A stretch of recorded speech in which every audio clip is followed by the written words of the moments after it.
Gérard Loupi. Bonjour. Avec les nouvelles qu'on voit à la télé, à la radio, aux journaux, on a l'impression que c'est presque le temps de guerre et bientôt on aura une pénurie sur le beurre. Qu'est-ce que vous pensez? On en est où? C'est une situation un peu compliquée qui provient de la sortie des quotas laitiers. Alors il faut faire un peu d'histoire. S'il vous plaît. Jusqu'en 2015, la production européenne de lait était régulée, c'est-à-dire qu'il y avait un quota par pays. En 2015, on est sorti des quotas, ce qui fait que dans plusieurs pays, on a produit plus de lait. Et comme on n'avait pas de débouchés sur tous les produits, eh bien ça a conduit à produire plus de beurre d'un côté et de poudre de lait de l'autre. Parce qu'il faut savoir que pour faire du beurre, il faut écrémer le lait. Et le lait écrémé, il peut être vendu comme lait écrémé, ou bien il peut être séché et mis en poudre, donc. Mais, ce faisant, on a eu un stock de beurre dans un premier temps et un stock encore plus élevé de poudre de lait. Dans un deuxième temps, comme la surproduction a fait baisser le prix du lait dans tous les pays européens, eh bien, les paysans ont vendu des vaches et ont produit moins de lait parce qu'ils avaient besoin de finances. Et donc, on s'est retrouvé avec moins de lait, et comme beaucoup de lait en France sert à produire du fromage et des produits frais, eh bien, il n'y avait pas assez de lait à écrémer pour faire du beurre d'un côté, sachant qu'on avait encore trop de poudre en stock de l'autre. Donc, d'où, effectivement, moins de beurre et une demande internationale en hausse.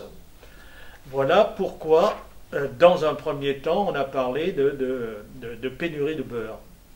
Ça veut dire que le lait qu'on n'arrivait pas à le vendre, on le transformait en beurre et on le stockait. Oui, dans un premier temps, oui. Dans un second temps, la demande internationale a fait que le beurre est parti, mais pas la poudre. Donc, nous avions un surstockage de beurre que quand on a vendu les vaches, oui, on produit moins de lait, oui, donc on a consommé cet stock, c'est oui, ça? Oui. Et maintenant on n'a plus, c'est ça, en résumé. Maintenant, on en a beaucoup moins. Cela dit, il y en a assez en France pour satisfaire la demande. Ce qui se passe, c'est que les grandes surfaces qui négocient les prix de vente des produits dans leurs magasins entre novembre et février ont terminé la négociation en février 2007, et à l'époque, le prix du beurre était de l'ordre de 2500 à 3000 euros la tonne. Mais depuis, il a augmenté jusqu'à atteindre 7000 euros la tonne.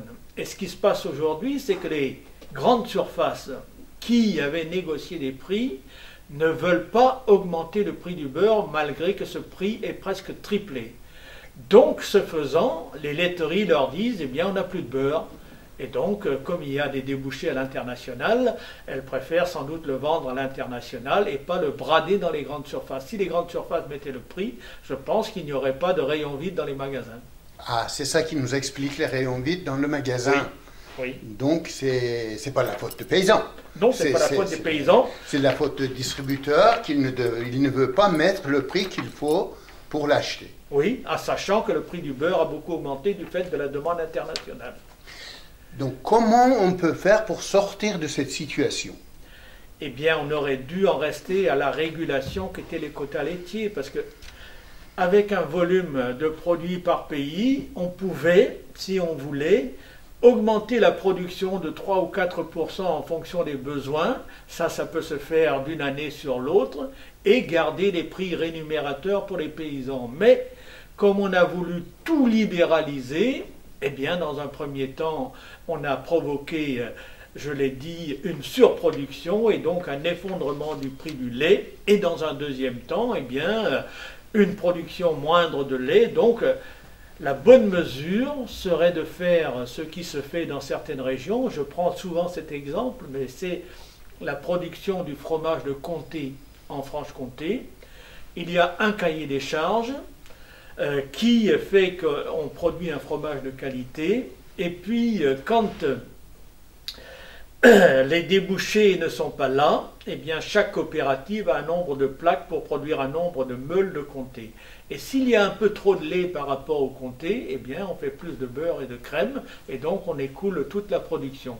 Si on avait ce système-là un peu partout en France, on n'aurait pas de pénurie de beurre, on aurait des produits de meilleure qualité, et tout le monde serait gagnant, parce qu'il faut savoir qu'en Franche-Comté, le prix du lait n'a presque pas baissé du fait justement de la régulation de la production.